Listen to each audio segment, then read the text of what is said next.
Hi everyone, once again welcome back to my YouTube channel. My name is Bhavna Bist and I welcome you all on my YouTube channel EduTalk. So friends, आज की इस video में मैं आपको बताने वाली हूँ दिल्ली दरबार ऑफ 1911. इससे पहले जो आप लोग के दो दरबार लग चुके थे 1877 एंड 1903 वाला, उसको मैं एक्सप्लेन कर चुकी हूँ. उसकी वीडियो का लिंक आपको डिस्क्रिप्शन बॉक्स में मिल जाएगा. तो इस दरबार को देखने से पहले आप वो दो दरबार भी ज़रूर देख लें ताकि आपको ये भी समझ में आ जाए अच्छे से. अगर हम बात करें इस दरबार की, ये वाला दरबार जो है वो सबसे ज़्यादा इम्पॉर्टेंट था. ठीक है, हालांकि हमारे वहाँ दिल्ली दरबार में जो थे वो 3 बार हो चुके थे. एक 1877 में, एक 1903 में और एक 1911 में. बट सबसे ज़्यादा इम्पोर्टेंट जो था वो यही वाला था. And this was the third and last Delhi दरबार. इसके बाद कोई भी दिल्ली दरबार नहीं लगा, ये लास्ट दरबार था. ठीक है, पहले हम समझ लेते हैं कि दिल्ली दरबार क्या होता है.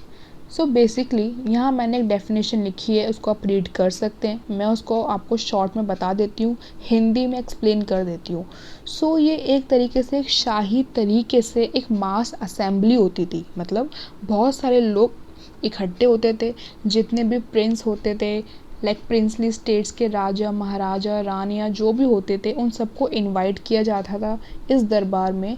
और जो ब्रिटिश इंडिया के जो एम्परर एंड एम्प्रेस हुआ करते थे, राजा रानी जो हुआ करते थे, उनका सक्सेशन हुआ करता था, उनका कोरोनेशन हुआ करता था, यानी कि उनका राज तिलक हुआ करता था. उनको ताज पहनाया जाता था. ठीक है, उनको क्राउन पहनाया जाता था कि आप आज से इंडिया के एम्परर हैं और एम्प्रेस है. एक तरीके से इन शॉर्ट ये मान लीजिए कि दिल्ली दरबार में ब्रिटिश इंडिया के एम्परर और एम्प्रेस को बनाया जाता था. ठीक है, और ये कहाँ पे हुआ करता था? इंडिया में ही हुआ करता था. कोरोनेशन पार्क, अभी भी ये पार्क है, आप उसको देख सकते हो. ये दिल्ली में सिचुएटेड है. ओके, इस समय के जो वॉइसरॉय थे वो कौन थे? Lord Hardinge second. इनका आप नाम याद रखिए, लॉर्ड हार्डिंग सेकंड.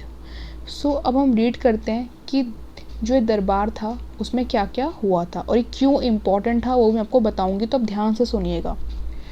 इससे पहले तक जो हमारे किंग थे, दिल्ली दरबार 1903 में हमारे किंग बने थे एडवर्ड 7th और क्वीन बनी थी अलेक्जेंडर. ठीक है, जब एडवर्ड 7th की जब डेथ हो जाती है 1910 में, तो उसके बाद जॉर्ज 5th को किंग बनाने की सोची जाती है. ठीक है, जॉर्ज 5th को किंग बनाने की सोची जाती है. फिर इसके लिए भी अब किंग बनाएंगे तो उनका सक्सेशन करना भी ज़रूरी है, उनका कोरोनेशन होना भी ज़रूरी है. तो इसलिए 1910 में जब डेथ हो गई इसकी एडवर्ड 7th की, तो 1911 में ही दिल्ली दरबार ऑर्गेनाइज़ करा गया और उसमें जॉर्ज 5th और क्वीन मैरी उसमें दिल्ली आए. ठीक है, और 12 दिसंबर को एक दिल्ली दरबार ऑर्गेनाइज हुआ और इन दोनों को as a emperor and empress of India बना दिया गया. किन दोनों को? King George 5th and Queen Mary को. ठीक है, आई होप आपको समझ में आ गया होगा. बहुत सिंपल सा है कि दिल्ली दरबार में एम्परर और एम्प्रेस बनाए जाते रहे ब्रिटिश इंडिया के लिए.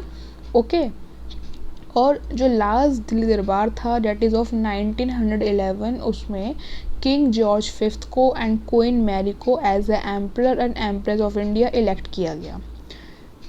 अब इसमें कुछ बातें हैं. ऐसा कहा जाता है कि जो उसमें क्राउन यानी कि ताज, जो ताज जॉर्ज 5th किंग ने पहना हुआ था, उस ताज को हम आज तक बोलते हैं imperial crown of India. Imperial का मतलब होता है शाही, तो उसको हम शाही ताज बोलते थे. क्यों बोलते थे? क्योंकि उस क्राउन, वो कोई मामूली क्राउन नहीं था, उसमें बहुत सारे रूबीज़, डायमंड, बहुत सारे स्टोन्स, मतलब जितने भी ये होते हैं हमारे स्टोन्स वगैरह, उस ताज में वो बहुत सारे गड़े हुए थे. ओके, इसमें रूलिंग प्रिंस हो गए, नोबल मैन हो गए एंड अदर पर्सन्स हो गए, इन सब ने ये दिल्ली दरबार को अटेंड करा और अपने King George 5th and Queen Mary को अपना ग्रेटिट्यूड पे करा. ठीक है, तो ये तो था कि इन दोनों को किंग बना दिया, इन दोनों को किंग और क्वीन बना दिया. अब क्या था कि किंग ने जॉर्ज फिफ्थ ने 2 इम्पॉर्टेंट अनाउंसमेंट करी, जिसके चलते ही ये दरबार सबसे ज़्यादा इम्पॉर्टेंट हुआ। सो फर्स्ट अनाउंसमेंट क्या करी गई कि पार्टीशन ऑफ बंगाल वॉज एन्युअल्ड, यानी कि जो बंगाल का इन लोगों ने पार्टीशन किया था उसको अब हम एबॉलिश कर रहे हैं, ठीक है, यानी कि उसको हम आज से ख़त्म कर रहे हैं। अब बंगाल जो है वो हमारा ही पार्ट है। पार्टीशन ऑफ बंगाल को इन्होंने बिल्कुल ख़त्म कर दिया। फिर क्या था, मोस्ट इम्पॉर्टेंट ये है shift of capital from Calcutta to Delhi. So अभी तक यानी कि 1911 तक, जब तक ये थर्ड दिल्ली दरबार नहीं हुआ था, कैपिटल जो थी ब्रिटिश इंडिया की वो कैलकाता थी, जिसको हम आज कोलकाता बोलते हैं। सो इसमें एक डिसीज़न बनाया गया कि अब जो आपकी कैपिटल है, जो राजधानी है, वो दिल्ली हो जाएगी, ठीक है। तो इसके बाद से यानी कि 1911 से हमारी जो कैपिटल है वो दिल्ली बन गई, ठीक है। Royal couple made an appearance at a jharokha of Red Fort. So जब इन दोनों को किंग और क्वीन बना दिया इंडिया का, तो इन्होंने अपने दर्शन दिए, इसको हम झरोका बोलते थे, जिसमें ये लोग विंडो से आते हैं, अपना अपीयरेंस दिखाते हैं, okay. Around 5 lakh people gather to see dam. उस समय इनको देखने के लिए 5 लाख लोग आए हुए थे। अब इसके रीजंस हैं कि कैपिटल शिफ्ट क्यों की गई थी, ठीक है। कैपिटल जो थी वो कैलकाटा थी, तो क्यों इन्होंने सोचा कि हम अपनी कैपिटल को शिफ्ट कर लें दिल्ली में। इसके बहुत सारे रीज़न्स हैं।